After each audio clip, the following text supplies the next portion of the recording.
Santander, en Librería Gil. No es la primera vez que nos visita Pepe Rivas, que nos va a presentar Ángeles bailando en la cabeza de un alfiler, editado por Libros del Cabo, que ya sabéis que además es una editorial que queremos mucho porque está fundada por cántabros, por amigos, y es un poco las memorias, el génesis y los primeros años de Ajo Blanco, ¿no? Que es un referente en hacer las cosas de una forma muy distinta, sobre todo muy distinta en esos tiempos, en la contracultura, en muchas tradiciones que fue rescatando Pepe Rivas, a quien tenemos el placer de saludar y a que damos las gracias por la entrevista. Muy buenos días, ¿cómo estás, Pepe?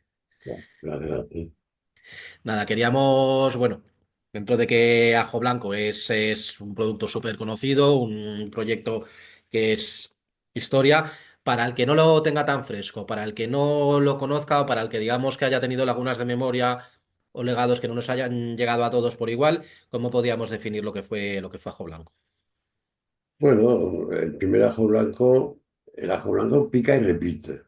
Entonces creo que el nombre fue muy elegido, muy bien elegido, porque realmente ha repetido 4 veces.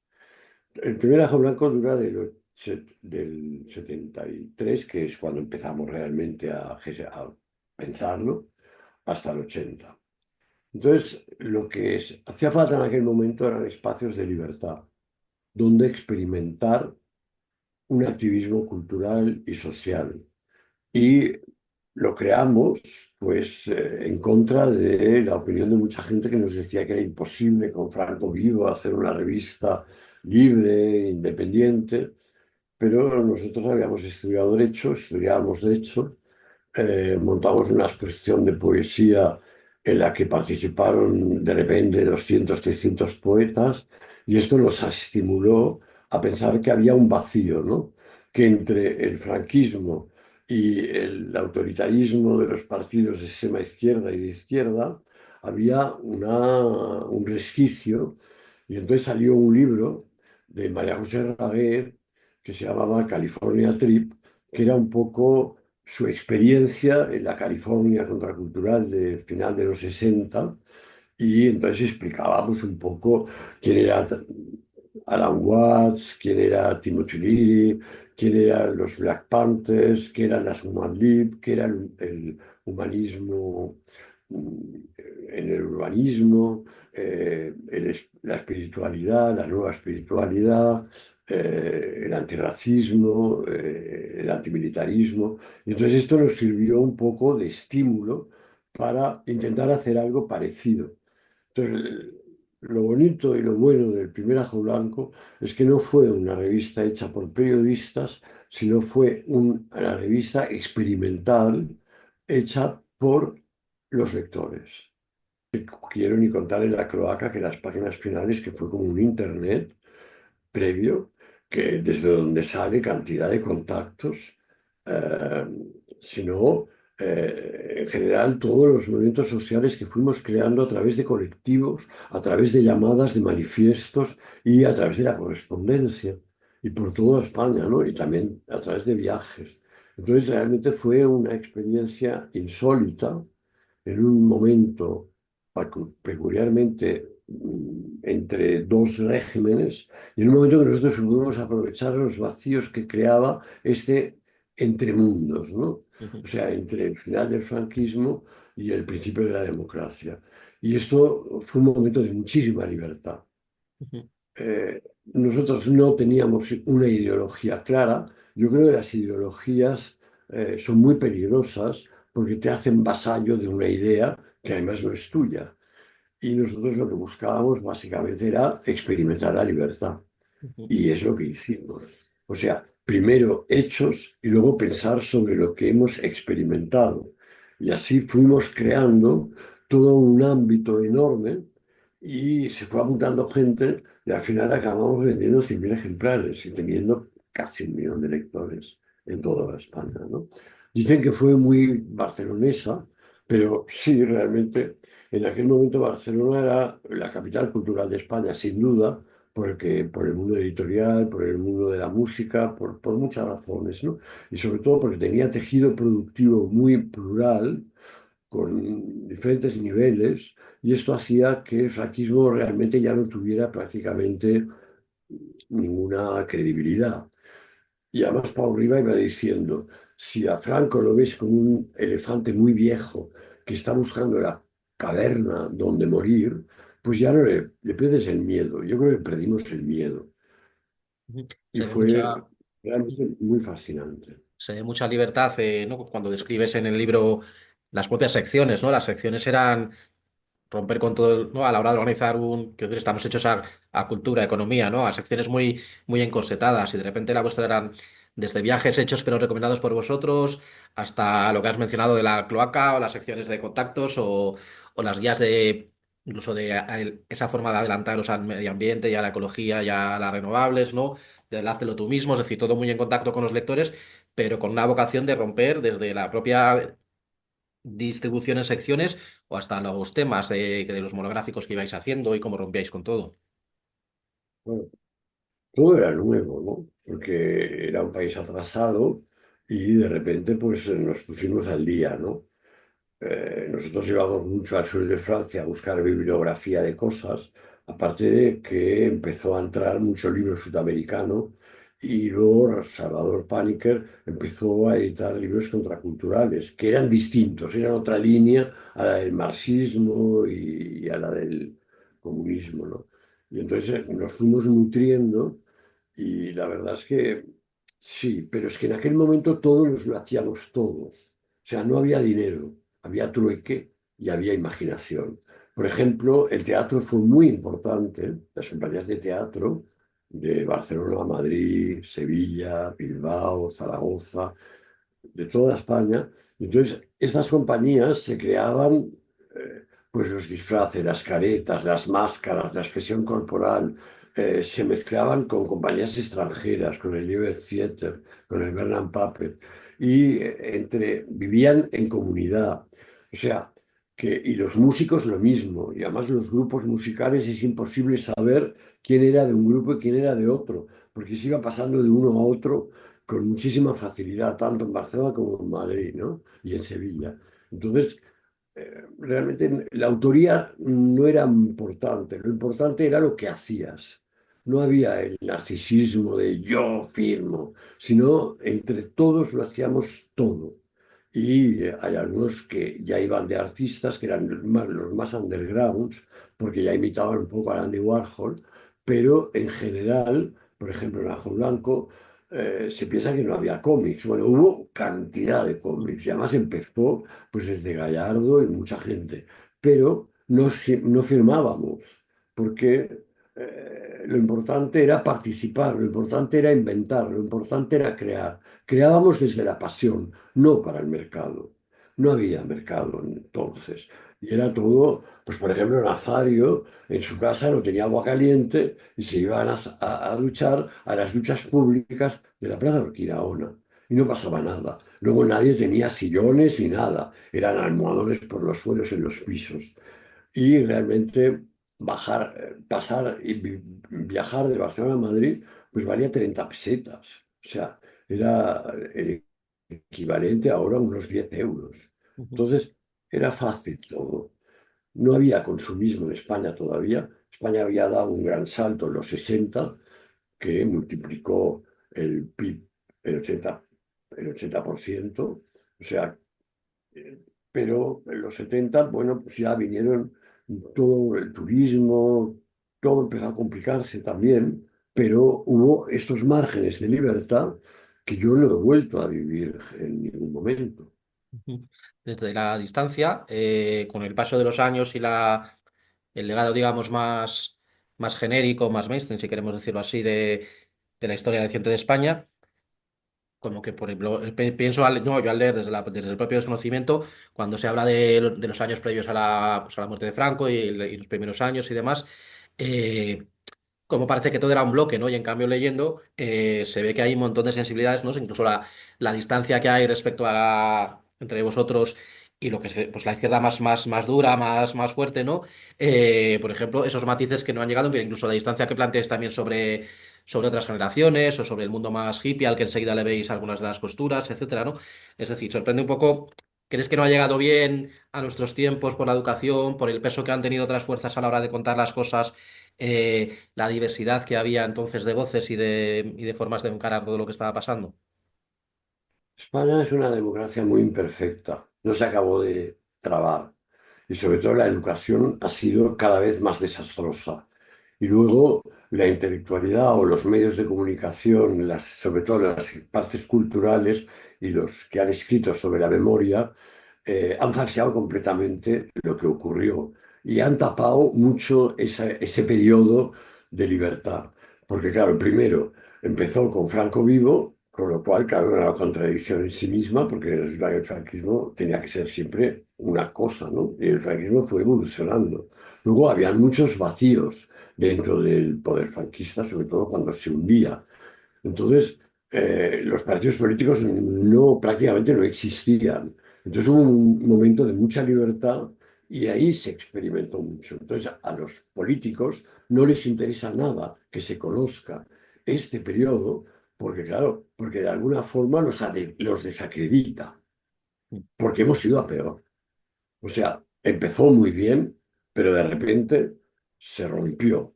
Entonces se pasó de, de crear por necesidad, de crear por pasión y de crear por convicción a crear para vender. Mm.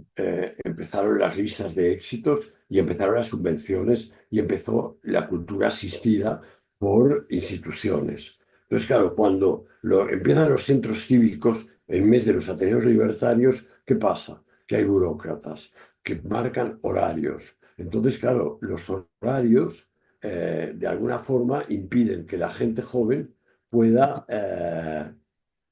ir por la noche, porque claro, el burócrata tiene un horario fijo. Entonces, claro, se empiezan a perder libertades, se empiezan a perder posibilidades, se empiezan a perder independencias, ¿eh?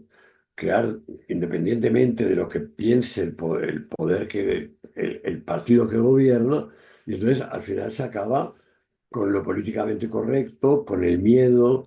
Y yo he hecho un poco este libro para la gente joven, para que se atrevan. Yo no lo hago por nostalgia para nada, yo ya hice los 70 de Estajo.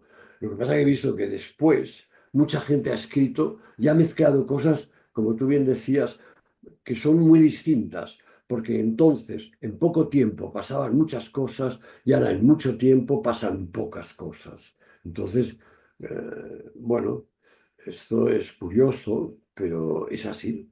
Entonces, bueno, de alguna forma este libro, con toda la gente que nos rodeó, que fuimos miles y miles y miles, o sea, pues renovamos la cultura de este país, hicimos la revolución sexual y muchas de las libertades que ahora los jóvenes disfrutan, pueden perderlas por todo lo que está pasando políticamente. Entonces, que vayan con ojo. O sea, pero como no hay memoria eh, real de lo que realmente se luchó y de lo que conseguimos, pues claro, la gente no sabe lo que es la libertad ni todas estas cosas, ¿no? Leído, leído en perspectiva, ¿no? Y leyendo, yo vamos, desconociendo muchas cosas, lo avanzados que estabais en detectar en tiempo real cosas que estaban pasando. Es decir, cómo os adelantasteis a muchos discursos sobre el medio ambiente o la libertad sexual, el pacifismo, etcétera, de los que luego han sido utilizados o como quieras llamarlo. Pero también cómo en tiempo real visteis lo que estaba pasando con la cultura, lo que estaba a punto de pasar con los partidos. Es decir, en las primeras elecciones ya estabais desconfiando de lo que iban a ser las maquinarias de los partidos. ¿Eso de qué late? ¿De un escepticismo constante o de que teníais muy claro la ruptura de la autoridad en general y no solo de la autoridad dictatorial? Quizás. Bueno, teníamos las experiencias del Mayo francés, de lo que había pasado en el mundo. Teníamos experiencias casi directas, porque hablábamos con mucha gente. La gente hablaba mucho más que ahora. Y hablaba o sea, te encontrabas con un americano en la ruta hippie hacia la India y te contaba pues, lo que había pasado en Estados Unidos en el 72. Entonces te contaba, pues, por ejemplo, que se había roto la paridad dólar-euro en el 72 como reacción, en principio, contra las, la crisis del petróleo, ¿no? Para rebelarse contra los países productores que habían hecho como una guerra contra Occidente. Entonces es mentira, esto es verdad, pero también hicieron esto los americanos para poder crear la economía especulativa y sobre todo para que subiera el nivel de vida y acabar con todas esas revoluciones que había en California, en París, en Holanda, en Dinamarca, en Italia y en todos los países, ¿no? Porque hubo un momento de posibilidad de cambio real en las sociedades occidentales, que no tenía nada que ver con el comunismo, ni con el Partido Comunista, ni con el marxismo, sino que era una cosa más de autogestión, de autogenerar la propia cultura, de la independencia y de no depender tanto del dinero. Entonces, claro, cuando se rompe la paridad euro-dólar, entonces, ¿qué pasa? Que hay una inflación enorme, hay devaluación de las monedas, hay una subida de precios brutal. En España llegó más tarde, esto llegó en el 76-77, y entonces, pues claro, es decir, si alquilar un piso valía 30, de repente se multiplicó por 3 o por 4, con lo cual tenías que vender tu creatividad, tu creatividad al mercado. Mm. Y así es como pues, los cómics empezaron a tener que venderse a las revistas de Z que usaban el desnudismo y el destape como reclamo para también hacer periodismo en algunos casos, como el caso de Interview, pero en otros no. Pero entonces, claro, pues por ejemplo, una página que tú vendías a Star te pagaban 500 y si la página la vendías a Interview te pagaban 5.000.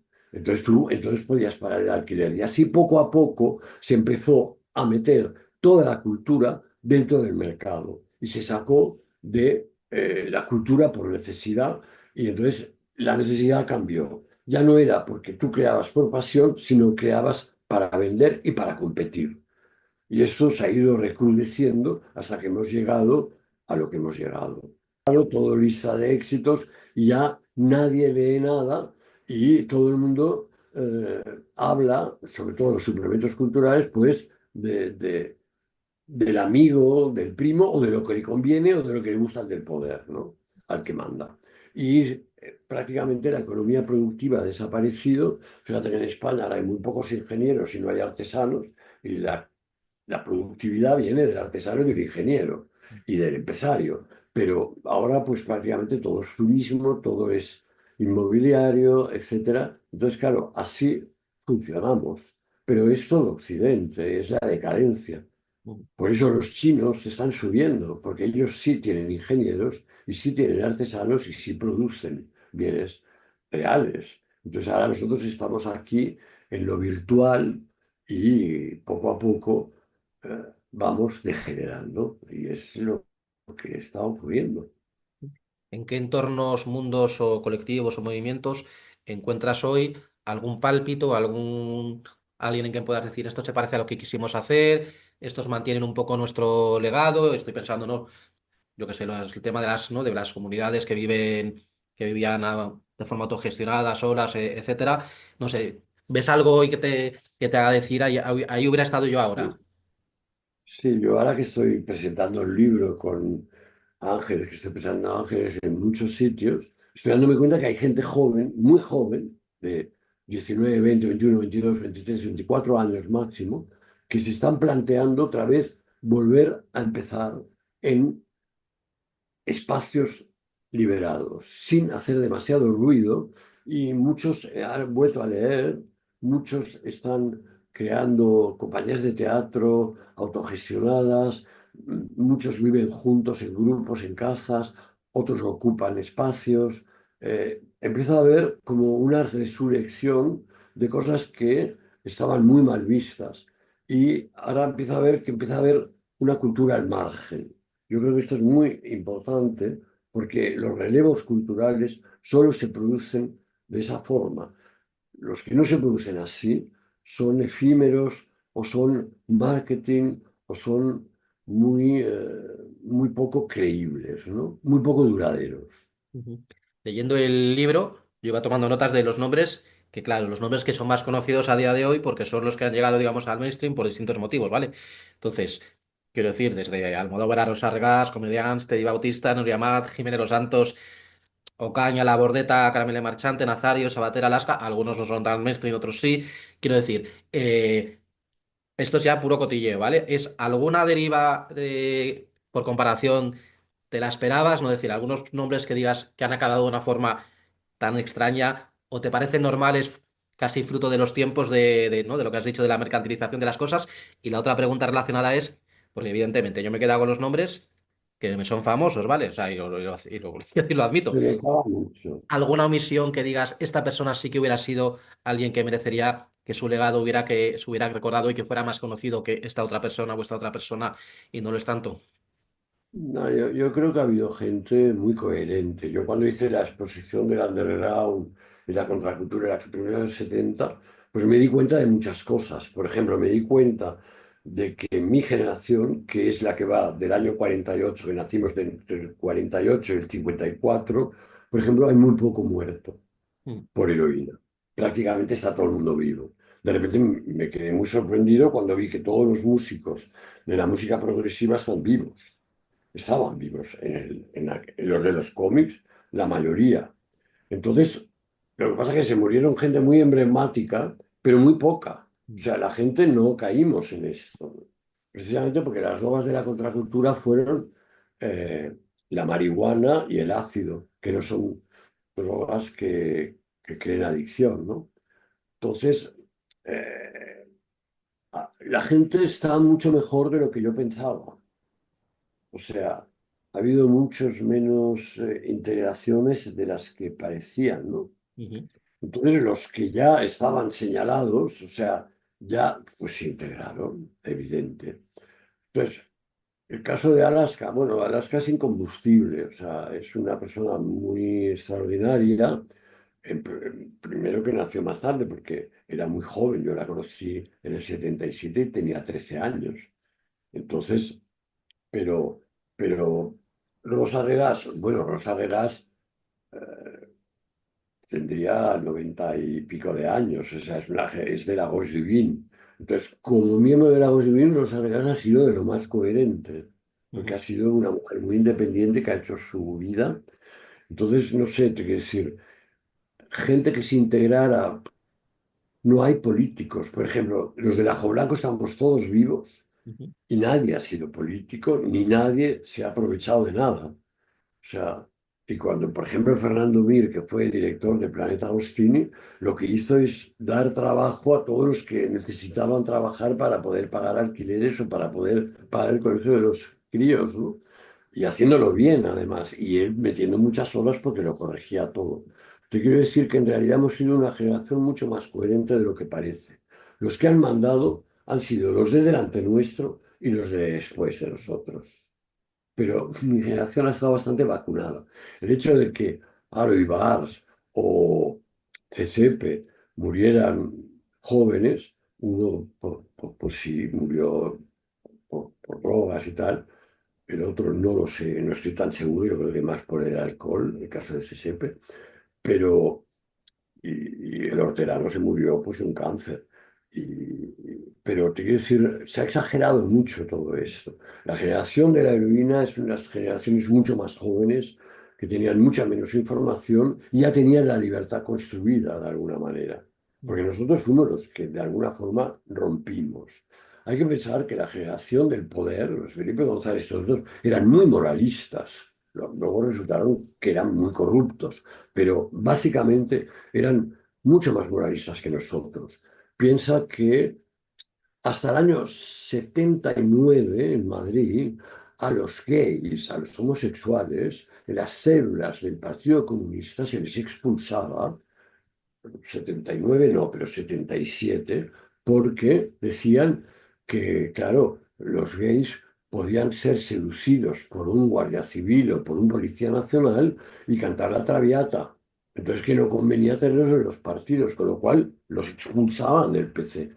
Luego, pues yo recuerdo los artículos de Manolo Vázquez Montalbán en Triunfo diciendo que los de Ajo Blanco se han inventado la arqueología porque son niños burgueses mm, para ir contra la lucha de clases. ya, Entonces, se dijeron muchas estupideces por parte de esta generación, pero como ha mandado y como luego pactó con la que nos sigue para que fueran los esbirros de los que han mandado y mantener cargos pues en periódicos, en gestiones culturales, etcétera, pues claro, hemos estado